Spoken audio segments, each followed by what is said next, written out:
We are discussing about GATE 1991 ECE paper, and the topic we are discussing is electron devices.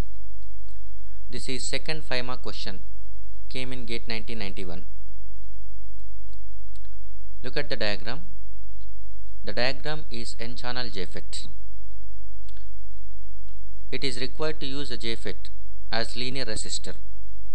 The parameters of the JFET are W is equal to 100 micrometers, L is 10 micrometers, A is 2.5 micrometers, and the doping in the N layer is Nd is equal to 10 power 16 per centimeter cube, and the electron mobility is 1500 centimeter square per volt second. The depletion layer width of each junction due to built-in potential is 0.25 micrometers.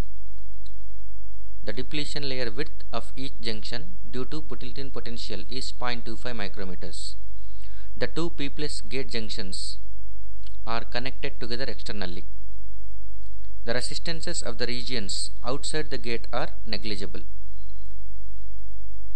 Determine the minimum value of linear resistor which can be realized using this JFET without forward biasing the gate junctions.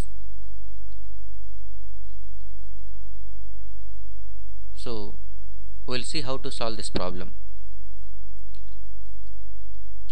The given information is W 100 micrometers, L is 10 micrometers, A full channel height, that is 2.5 micrometers, W width of the channel 100 micrometers, L length of the channel 10 micrometers, Nd donor concentration 10 power 16 per centimeter cube, mu n electron mobility 1500 centimeter square per volt second.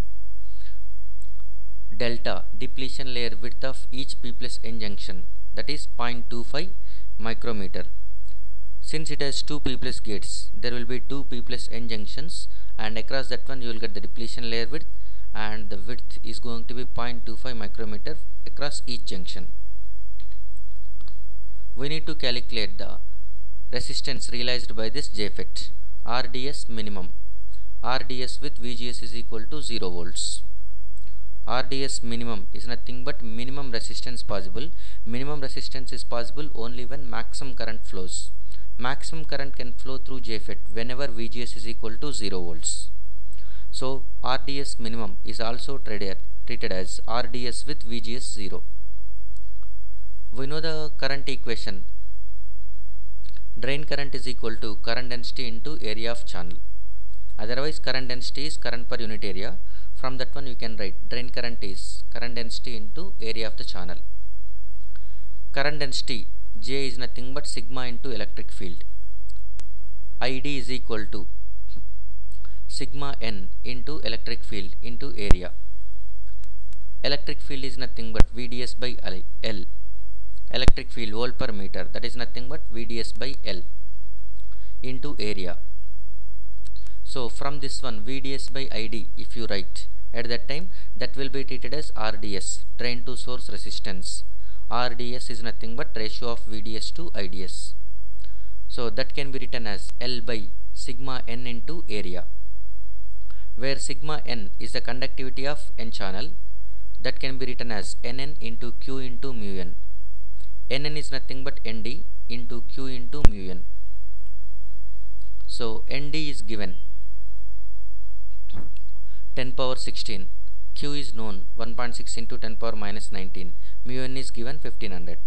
So the sigma n can be calculated as 2.4 ohm per centimeter, and where area is nothing but A into W when VGS is equal to 0. A is nothing but full channel height according to this diagram. A is full channel height according to this diagram. Whenever VGS is equal to 0 and no depletion region is going to be considered, by that time area is equal to A into W. But even VGS is equal to 0, there will be some built-in potential existing. Due to that one, some depletion layer width is going to be given, that is 0.25 micrometer across each junction. So if you consider that one, at that time the area can be written as A minus 2 lambda. A minus 2 lambda. Lambda is nothing but depletion layer width at each junction because of built-in potential. Even though you are applying VGS is equal to 0, but internally there will be some built-in potential across P plus N junction. Because of that one, depletion layer width is existing. That width is more pronounced into N region because it is lightly doped, and that width is given as 0.25 across each junction. Since we have two junctions, we must neglect 2 into 0.25. So area can be calculated from that one, A minus 2 lambda into W, when width of depletion region across P plus N junction is considered. So this is the area equation. So from that one, area is equal to A is 2.5 given, full channel height, minus 2 times of 0.25 into 100 micrometers. So it is 200 micrometers square. RDS minimum is nothing but RDS plus with VGS is equal to 0. That is L by sigma n into area. Already we calculated sigma n, which is 2.4 into 10 power minus 4. L is given as 10 micrometers. So 10 by 2.4 into 10 power minus 4, area just now we calculated, that is 200 micrometers square. So all the units are in micrometers, so directly you can get RDS minimum as 208.33 ohms. The correct answer for the given question is 208.33 ohms. Thank you.